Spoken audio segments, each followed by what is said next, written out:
May I now invite our Honorable Prime Minister Sri Narendra Modi ji, our chief guest for this special inaugural session of CII on its 125th year to give his inaugural address.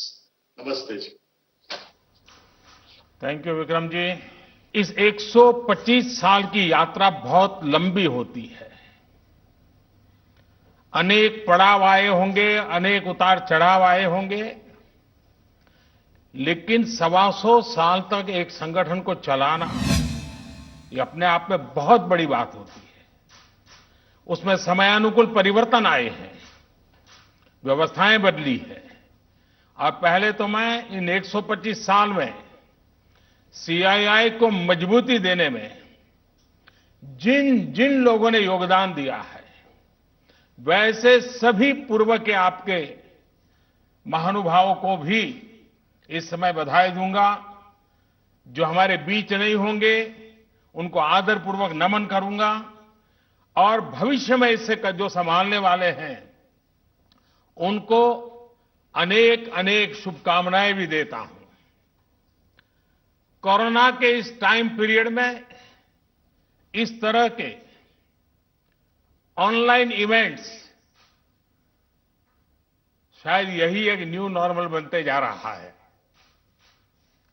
लेकिन ये भी इंसान की सबसे बड़ी ताकत होती है कि वो हर मुश्किल से बाहर निकलने का रास्ता बना ही लेता है।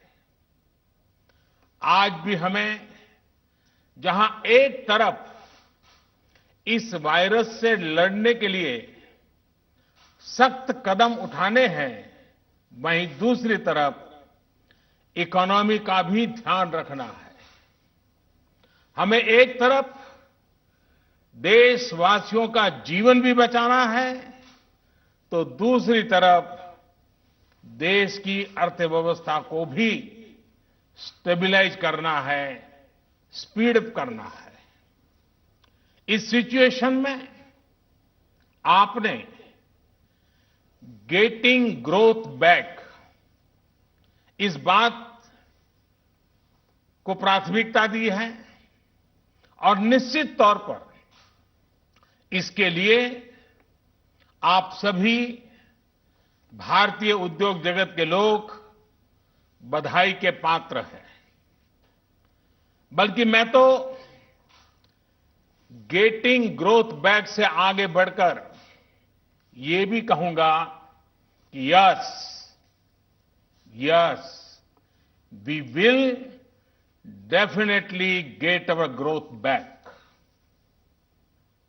आप लोगों में से कुछ लोग सोच सकते हैं कि संकट की इस घड़ी में मैं इतने कॉन्फिडेंस से ये कैसे बोल सकता हूं।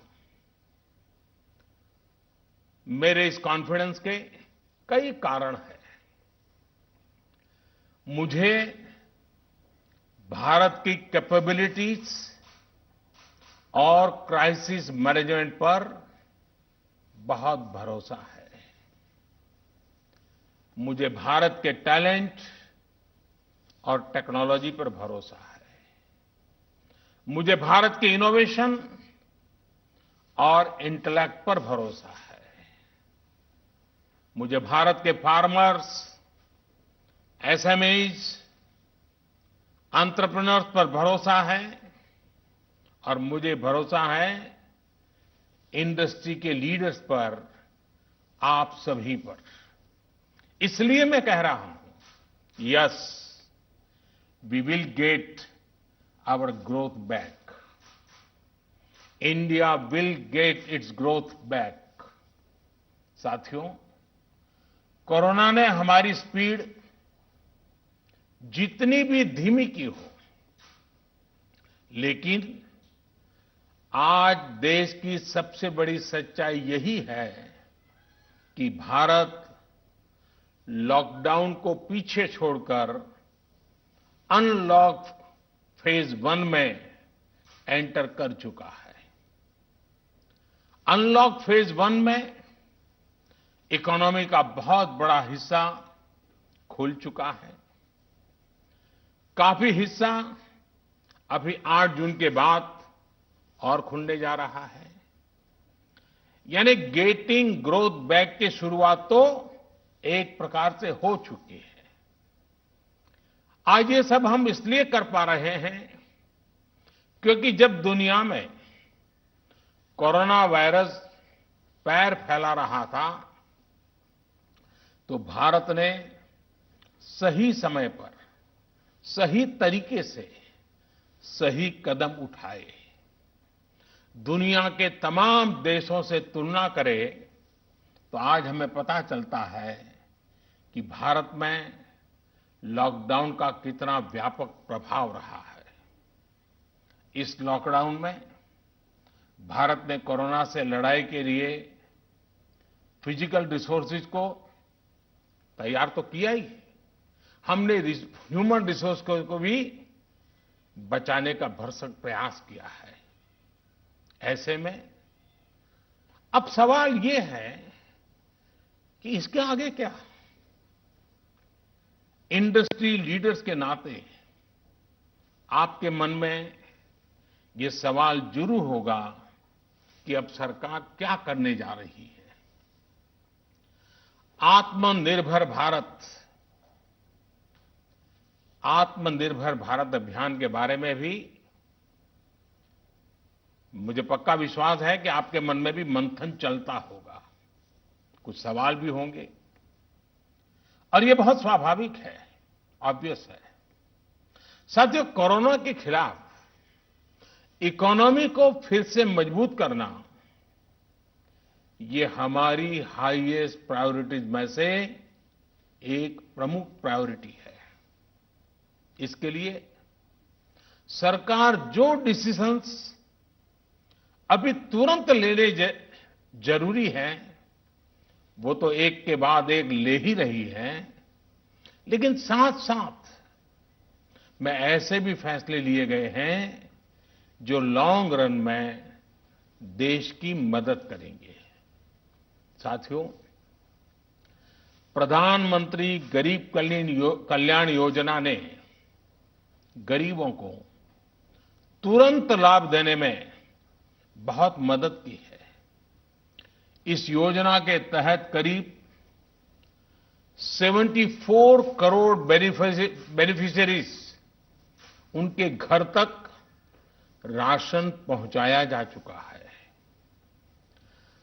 प्रवासी श्रमिकों के लिए भी फ्री राशन पहुंचाया जा रहा है।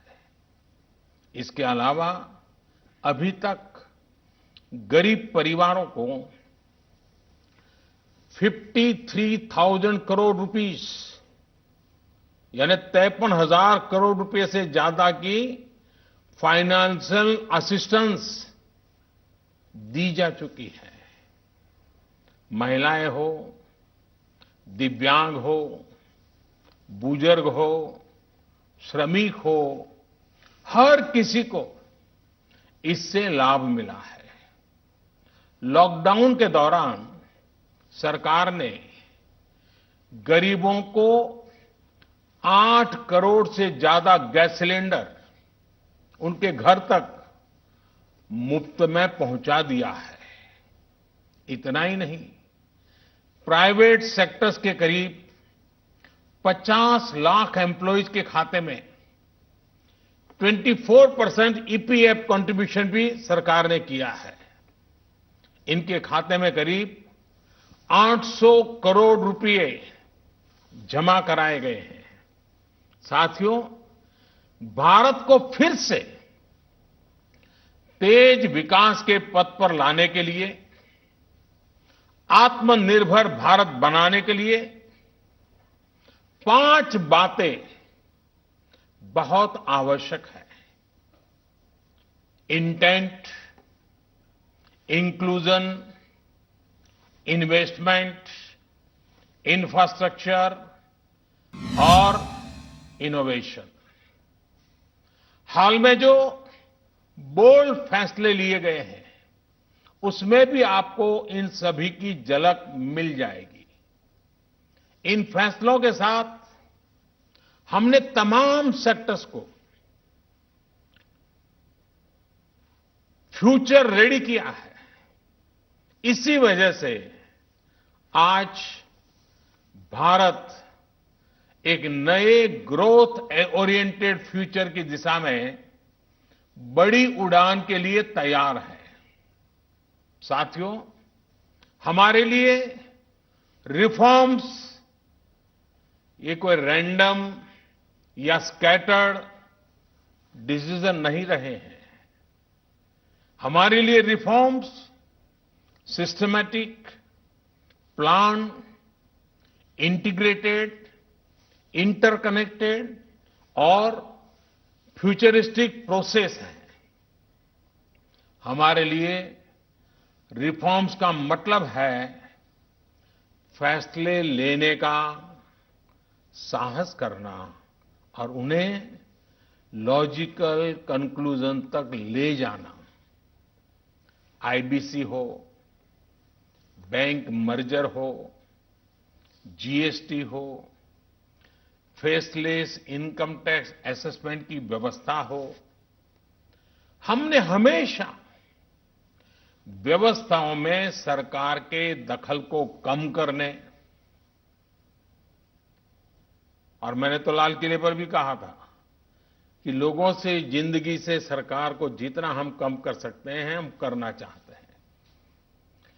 प्राइवेट एंटरप्राइज के लिए एनकरेजिंग इकोसिस्टम खड़ा करने पर हम लगातार बल देते रहे हैं, कदम उठाते रहे हैं। इसी वजह से सरकार आज ऐसे पॉलिसी रिफॉर्म्स भी कर रही है जिनकी देश ने एक प्रकार से उम्मीद भी छोड़ दी थी। लोगों ने मान लिया था भाई ये तो हमारे देश में नहीं हो सकता है, ऐसी चीजें होने लगी हैं। अगर मैं एग्रीकल्चर सेक्टर की बात करूं तो हमारे यहां आजादी के बाद जो नियम कायदे बने उसमें किसानों को बिचौलियों के हाथों में छोड़ दिया गया था। किसान कहां फसल बेच सकता है, कहां नहीं बेच सकता है, इस तक के नियम बहुत सख्त थे। किसानों के साथ दशकों से हो रहे अन्याय को दूर करने की इच्छा शक्ति हमारी सरकार ने दिखाई है। एपीएमसी एक्ट में बदलाव के बाद अब किसानों को भी उनके अधिकार हासिल होंगे। किसान अब जिसे चाहे, जहां चाहे और जब चाहे अपनी फसल अपनी शर्तों पर, किसान की शर्तों पर वो फसल बेच सकते हैं। अब कोई किसान अपनी फसल देश के किसी भी राज्य में ले जाकर बेच सकता है। पहले तो इस पर भी बंधन थे। साथ ही वेयरहाउसेस में रखे अनाज या एग्रीकल्चर प्रोडक्ट्स अब इलेक्ट्रॉनिक ट्रेडिंग के जरिए भी बेचे जा सकते हैं। आप कल्पना कर सकते हैं इससे एग्री बिजनेसेस के लिए कितने नए रास्ते खुलने जा रहे हैं। साथियों, इसी तरह हमारे श्रमिकों के कल्याण को ध्यान में रखते हुए रोजगार के अवसरों को बढ़ाने के लिए लेबर रिफॉर्म्स भी किए जा रहे हैं। जिन नॉन स्ट्रेटेजिक सेक्टर्स में प्राइवेट सेक्टर को इजाजत ही नहीं थी, उन्हें भी खोला गया है। आपका ध्यान इस पर भी गया होगा कि सबका साथ, सबका विकास, सबका विश्वास के रास्ते पर चलते हुए हम वो फैसले भी ले रहे हैं जिसकी मांग बरसों से हो रही थी। साथियों, दुनिया का तीसरा वो देश जिसके पास बहुत बड़ी मात्रा में कोयले का भंडार हो, कोल रिजर्व हो, जिसके पास आप जैसे साहसी और उद्यमी व्यापार जगत के लीडर्स हो, लेकिन फिर भी उस देश में बाहर से कोयला आए, कोल इंपोर्ट हो, तो उसका कारण क्या है? आप भी जानते हैं, देश भी जानता है। कभी सरकार रुकावट बनी रही, कभी नीतियां रुकावट बनी रही, लेकिन अब कोल सेक्टर को इन बंधनों से मुक्त करने का काम शुरू कर दिया गया है। अब कोल सेक्टर में कॉमर्शियल माइनिंग को परमिट कर दिया गया है। पार्सली एक्सप्लोर्ड ब्लॉक्स को भी अलॉटमेंट करने की परमिशन दी गई है। इसी तरह मिनरल माइनिंग में भी अब कंपनियां एक्सप्लोरेशन के साथ साथ माइनिंग का काम एक साथ कर सकती है। इन फैसलों के कितने दूरगामी परिणाम होने वाले हैं, ये इस सेक्टर से परिचित लोग अच्छी तरह जानते हैं। साथियों, सरकार जिस दिशा में बढ़ रही है, उससे हमारा माइनिंग सेक्टर हो, एनर्जी सेक्टर हो या रिसर्च और टेक्नोलॉजी हो, हर क्षेत्र में इंडस्ट्री को भी अवसर मिलेंगे और यूथ के लिए भी नई अपॉर्चुनिटीज खुलेगी। इस सबसे भी आगे बढ़कर अब देश के स्ट्रेटेजिक सेक्टर्स में भी प्राइवेट प्लेयर्स की भागीदारी एक रियलिटी बन रही है। आप चाहें स्पेस सेक्टर में निवेश करना चाहें, एटॉमिक एनर्जी में नई अपॉर्चुनिटीज को तलाशना चाहें, पॉसिबिलिटीज आपके लिए पूरी तरह से खुली हुई हैं। हर अवसर आपका इंतजार कर रहा है। साथियों, आप ये भली भांति जानते हैं कि एमएसएमई सेक्टर की लाखों यूनिट्स हमारे देश के लिए इकोनॉमिक इंजन की तरह है।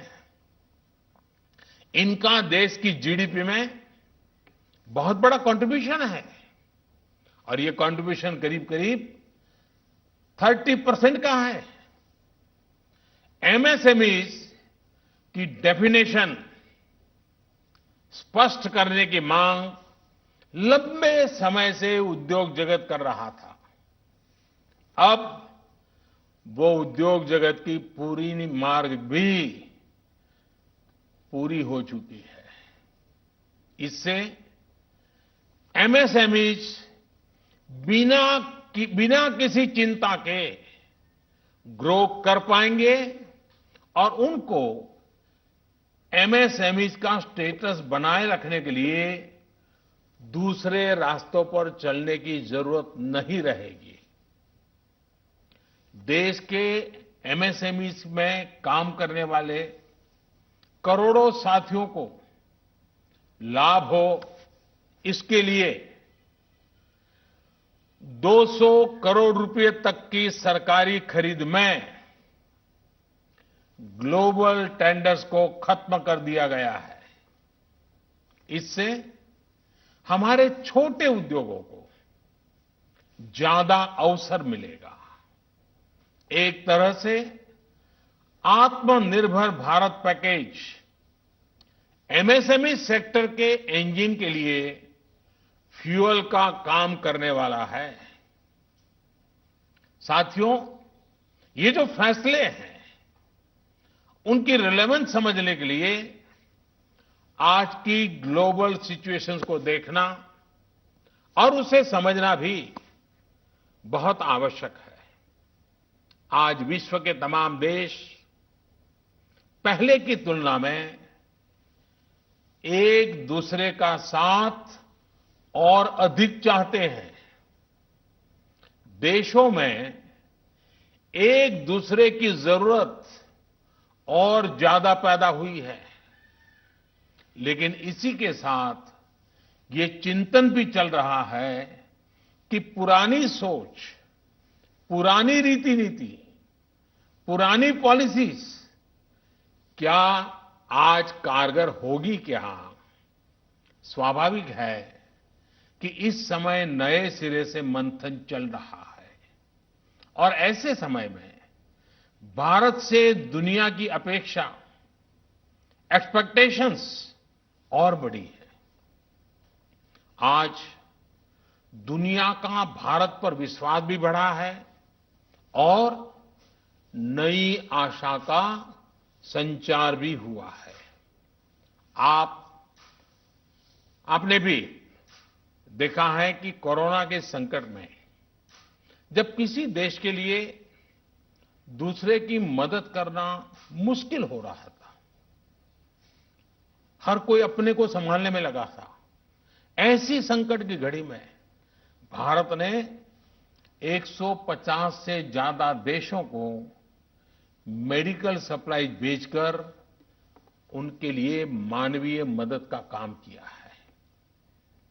साथियों, world is looking for a trusted, reliable partner. Bharat में पोटेंशियल है, स्ट्रेंथ है, एबिलिटी है। आज पूरे विश्व में भारत के प्रति जो ट्रस्ट डेवलप हुआ है, उसका आप सभी को, भारत की इंडस्ट्री को पूरा फायदा उठाना चाहिए। ये आप सभी की जिम्मेदारी है, सीआईआई जैसे संगठनों की जिम्मेदारी है कि मैन्युफैक्चर्ड इन इंडिया के साथ ट्रस्ट, क्वालिटी, कॉम्पिटिटिवनेस तीनों जुड़ा हो। आप 2 कदम आगे बढ़ाएंगे, सरकार 4 कदम आगे बढ़कर आपका साथ देगी। प्रधानमंत्री के तौर पर मैं आपको भरोसा दे रहा हूं कि मैं आपके साथ खड़ा हूं। भारतीय उद्योग जगत के लिए ये राइज टू द ऑकेजन की तरह है। Trust me, getting growth back इतना मुश्किल भी नहीं है। और सबसे बड़ी बात कि अब आपके पास, इंडियन इंडस्ट्रीज के पास एक क्लियर पाथ है। आत्मनिर्भर भारत का रास्ता, सेल्फ रिलायंट इंडिया का पाथ। आत्मनिर्भर भारत का मतलब है कि हम और ज्यादा स्ट्रांग होकर दुनिया को एम्ब्रेस करेंगे। आत्मनिर्भर भारत वर्ल्ड इकोनॉमी के साथ पूरी तरह इंटीग्रेटेड भी होगा और सपोर्टिव भी। लेकिन ध्यान रखिएगा, आत्मनिर्भर का मतलब ये भी नहीं है कि हम स्ट्रैटेजिक क्षेत्रों में किसी पर निर्भर रहें। हम उस स्थिति में नहीं रहना चाहते। It is about creating strong enterprise in India, enterprises that can become global forces.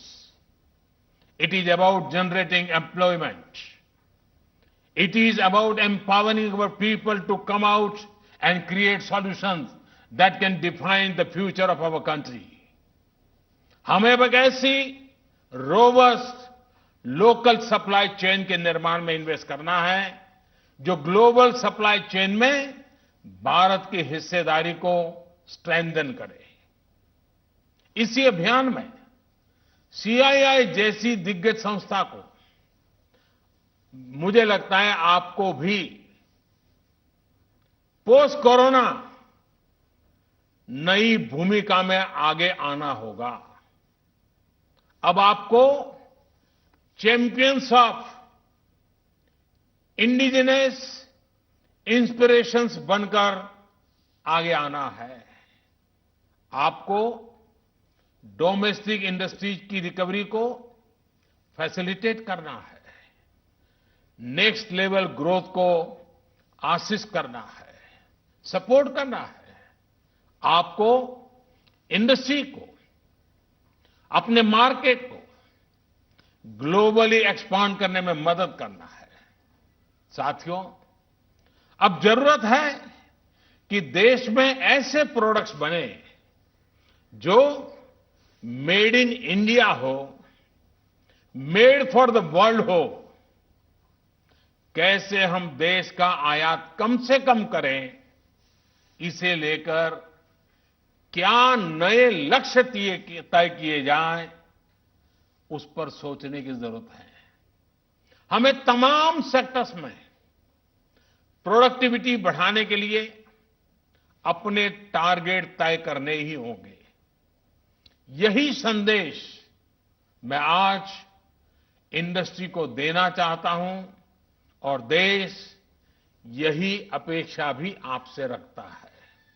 साथियों, देश में मैन्युफैक्चरिंग को, मेक इन इंडिया को रोजगार का बड़ा माध्यम बनाने के लिए आप जैसे तमाम इंडस्ट्री के संगठनों से चर्चा करके ही कई प्रायोरिटी सेक्टर्स की पहचान की गई है।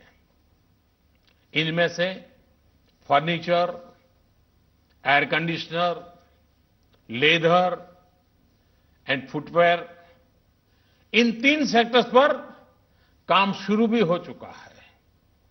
सिर्फ एयर कंडीशनर को लेकर ही हम अपनी डिमांड का 30% से अधिक इंपोर्ट करते हैं। इसको हमें तेजी से कम करना है।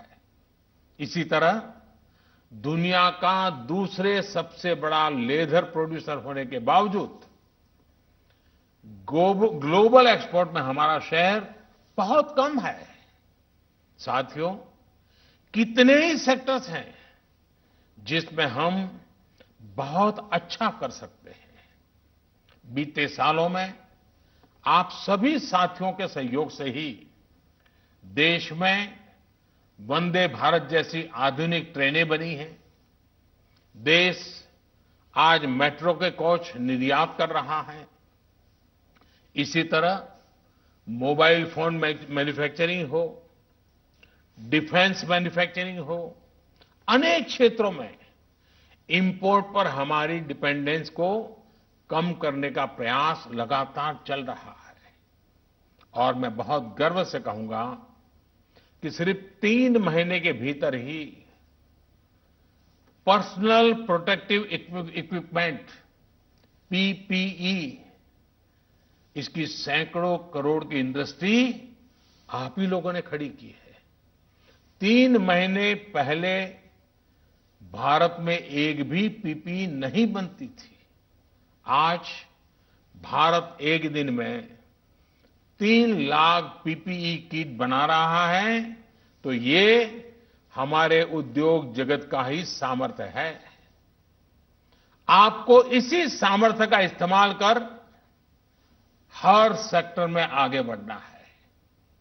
मेरा तो सीआईआई के तमाम साथियों से ये भी आग्रह है कि रूरल इकोनॉमी में इन्वेस्टमेंट और किसानों के साथ पार्टनरशिप का रास्ता खुलने का पूरा लाभ आप लोगों ने उठाना चाहिए। अब तो गांव के पास ही लोकल एग्रो प्रोडक्ट्स के क्लस्टर्स के लिए जरूरी इंफ्रास्ट्रक्चर तैयार किया जा रहा है। इसमें सीआईआई के तमाम मेंबर्स के लिए बहुत अपॉर्चुनिटीज है। साथियों, फार्म हो, फिशरीज हो, फूड प्रोसेसिंग हो, फुटवेयर हो, फार्मा हो, अनेक सेक्टर्स में अनगिनत अपॉर्चुनिटीज के गेट आपके लिए खुले हैं। सरकार ने शहरों में प्रवासियों के लिए आवास उपलब्ध कराने के लिए जिस रेंटल स्कीम की घोषणा की है, उसमें भी आप सभी साथियों को मैं सक्रिय भागीदारी के लिए आमंत्रित करता हूं। साथियों, हमारी सरकार प्राइवेट सेक्टर को देश की विकास यात्रा का पार्टनर मानती है। आत्मनिर्भर भारत अभियान से जुड़ी आपकी हर आवश्यकता का ध्यान रखने के लिए भारत सरकार प्रतिबद्ध है। आपसे सभी स्टेक होल्डर्स से मैं लगातार संवाद करता हूं और यह सिलसिला आगे भी जारी रहेगा। I request you to come up with a detailed study of every sector, build consensus, develop concept, think big. We will together take up more structural reforms that will change the course of our country. We will together build आत्मनिर्भर भारत। साथियों, आइए देश को आत्मनिर्भर बनाने का संकल्प लें। इस संकल्प को पूरा करने के लिए अपनी पूरी ताकत लगा दें। सरकार आपके साथ खड़ी है। आप देश के लक्ष्यों के साथ खड़े होइए। आप सफल होंगे, हम सफल होंगे तो देश नई ऊंचाई पर पहुंचेगा, आत्मनिर्भर भारत का सपना साकार होगा।